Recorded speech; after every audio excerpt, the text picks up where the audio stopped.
Quel témoignage, Xavier Thomas, souhaitez-vous apporter concernant votre branche? Bonjour à tous et à toutes.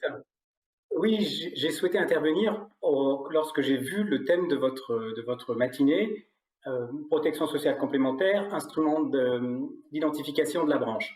C'est particulièrement le cas de la branche du travail temporaire, qui est une branche totalement atypique, puisque depuis le début de cette matinée, on parle de convention collective, et en ce qui concerne les intérimaires, il n'y a pas de convention collective, puisque la plupart de leurs conditions de travail sont dépendantes des conventions collectives des entreprises utilisatrices, là où ils exercent leur mission.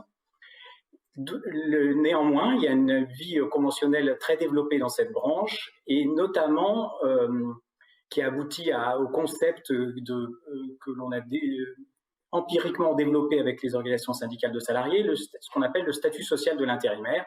Et ce statut social de l'intérimaire, il est composé en partie de la protection sociale. Donc un régime de prévoyance depuis les années 90, régime de prévoyance qui a été mis en place très tôt dans la branche parce que la loi de mensualisation ne s'appliquait pas aux intérimaires, c'est-à-dire que jusqu'à la crise du Covid, il n'y avait pas de complément employeur versé en cas d'arrêt de travail d'un salarié intérimaire. Temporairement, pendant la crise du Covid, il y a ce complément employeur qui s'ajoute au régime de prévoyance. Et puis en 2015, la loi qui a imposé la généralisation des complémentaires santé nous a conduit à mener une réflexion commune avec les organisations syndicales. Il y avait deux choix possibles, soit chaque entreprise avait son propre régime, soit un régime de branche. Et nous avons fait le choix original du régime de branche, où 98% des entreprises sont dedans, bien que ce soit une recommandation, et nous avons tous déploré la fin des désignations.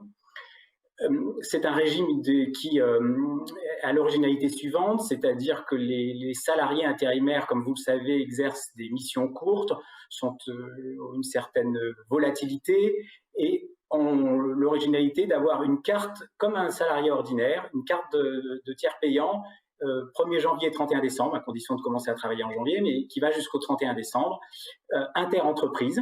Le régime est le même, que vous exerciez une mission en janvier dans l'entreprise de travail temporaire A ou en février dans l'entreprise de travail temporaire B. C'est la même carte, le même régime, les mêmes assureurs, les mêmes interlocuteurs.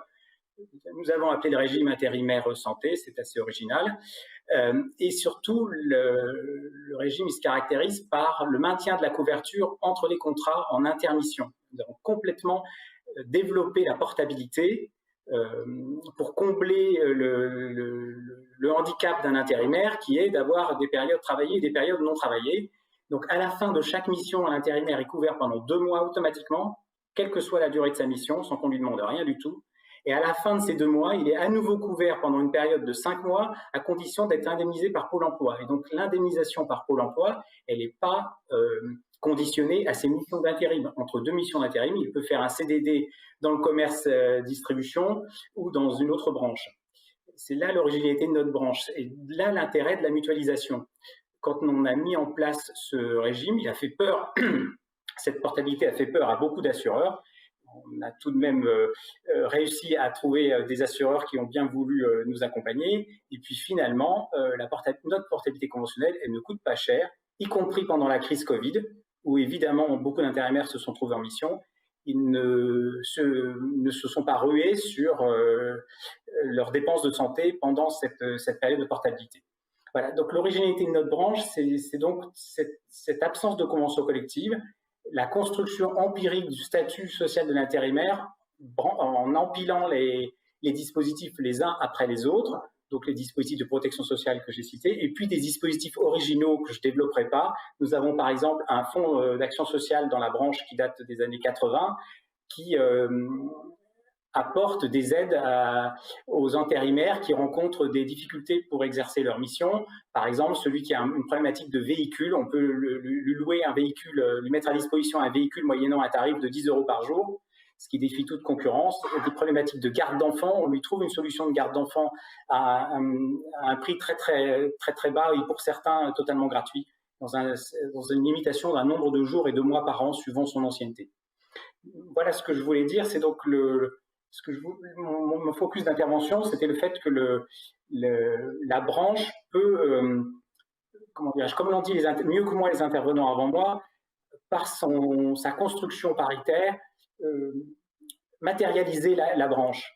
Il n'y a rien de plus volatile ou de plus temporaire, c'est le cas de le dire, un intérimaire.